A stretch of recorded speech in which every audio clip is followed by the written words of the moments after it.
It's November, and we have entered the home stretch of Ethan and Ingrid's big year. We spent the entire week at home prepping for a minor construction project, babysitting the world's most adorable grandson, and planning for a final push into Texas and the Gulf Coast later this month. In the birding community, November is known as vagrancy season, as migrating birds occasionally show up in the darndest places. We have overnight bags packed and sitting by the door as we wait for something chaseable to show up. On Thursday, our phones started to buzz as a common gull had been found on a resort golf course in Rockport, Maine, just an hour away. Vagrancy season had begun. Sadly, we already have a common gull for the year in a Connecticut Walmart parking lot back in January.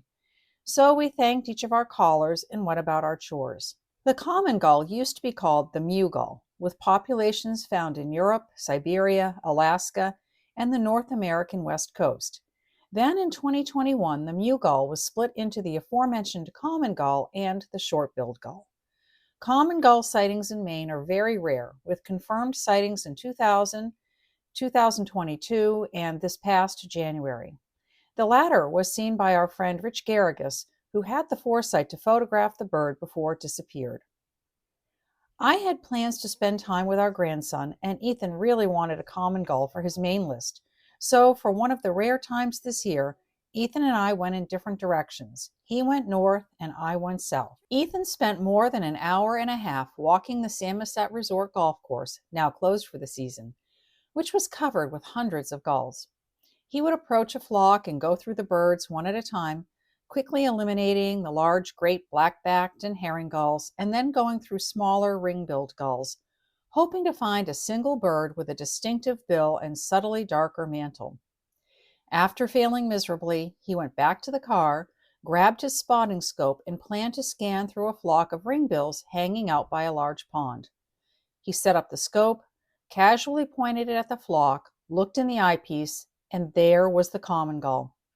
Ethan snapped a bunch of photos, put them out on the Rare Bird Alert and eBird, and within 10 minutes, other birders started to arrive. Now, this is where the story gets really interesting.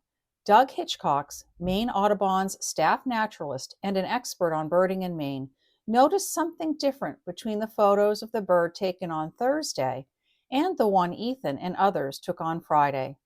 The Friday bird had a blue ID band on it. Thursday's bird did not. This was a second common gull in the same location. Some comments from our birding friends. Then we all went to work trying to read the code on the leg from the distant photos. Working with Doug and birding superstar McGill Weber, who also photographed the second common gull, we determined that the code was 74J, which means this bird was banded in Denmark, and this same bird was sighted in Cohasset, Massachusetts in 2018. Has this bird been on this side of the Atlantic for 6 years? That's a wrap on our Week 43 recap. We hope more vagrant birds come in this week. Thanks for watching this weekly recap of Ethan and Ingrid's 2024 Big Year. Remember to visit our blog at bigyearbirding.com. If you're watching this on YouTube, click the subscribe button. And if you want more of this silliness, we also have a Facebook and Instagram page. Happy birding!